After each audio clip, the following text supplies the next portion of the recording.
continuidade ao estudo das estruturas isostáticas, do estudo da análise estrutural, né, dessas estruturas isostáticas. Nós já aprendemos anteriormente o que são essas estruturas isostáticas, que são as estruturas em equilíbrio, onde nós temos o número de equações igual ao número de incógnitas. E nós estamos aqui agora com um exemplo, né? Vamos, nessa videoaula, aprender um pouquinho mais sobre a resolução do exemplo 4.5 do livro da Maria Cascão, Estruturas Isostáticas, tá bom? Esse exemplo ele pede que a gente calcule e desenhe, né, o diagrama de esforço normal, o diagrama de esforço cortante e o diagrama de momento fletor para uma viga biapoiada com um apoio de primeiro gênero e um apoio de segundo gênero, com 3 carregamentos pontuais nessa viga, tá bom? Então, se eu tenho uma viga isostática apoiada em um apoio de primeiro e segundo gênero, nós já podemos escrever aqui, mostrar aqui essas reações de apoio, né? Então, se aqui eu tenho um apoio de primeiro gênero, eu vou ter, então, uma reação aqui, que vai ser a minha reação vertical em A.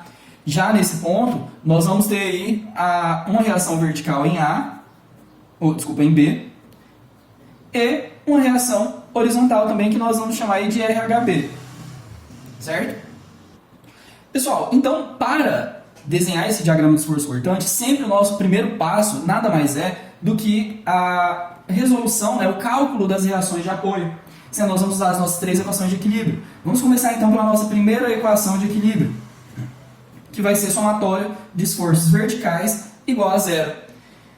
Para o somatório de esforço vertical ser igual a zero, nesse nosso caso nós teremos que ter a seguinte consideração: o que for para cima é positivo, o que for para baixo é negativo, né? Foi aquela convenção de sinais que nós já estudamos. Então, no cálculo da reação de apoio, nós teremos a seguinte consideração, que RVA mais RVB, agora no sentido contrário, menos 4, menos 2, menos 7, vai ser igual a zero. Isso vai implicar para a gente, pessoal, que RVA mais RVB tem que ser igual a 13. 13 o quê, professor? Tonelada-força, não é? Então, isso daqui, pessoal, é o que nós já vamos aí chamar de nossa equação 1. Nós partimos de uma equação geral e chegamos à nossa primeira equação de equilíbrio. Então, essa é a nossa equação 1, ok? A nossa segunda equação que nós temos de equilíbrio, que nós sempre adotamos, é o somatório de forças horizontais igual a zero. Partindo desse pressuposto, pessoal, nós teremos o quê? Que somar todos os esforços horizontais que ocorrem nessa estrutura. Qual é o esforço horizontal que eu tenho aqui atuando? Só e tão somente RHB. Então, RHB mais nada é igual a zero. Observe, então, que nós temos a nossa segunda equação de equilíbrio. Nossa EQ 2. Ok? E aí, nossa terceira equação de equilíbrio, que nós sempre adotamos, é quem? É o somatório de momento em algum ponto da estrutura tem que ser igual a zero. Nós podemos fazer o somatório de momento no ponto A. Então, fazendo aqui, o somatório de momento em A tem que ser igual a zero.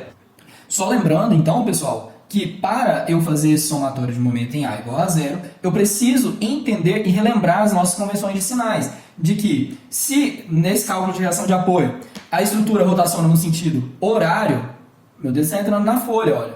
Pela regra da mão direita, é negativo. Se é no sentido anti-horário, a rotação, então nós fazemos a consideração de que é um momento positivo, ok?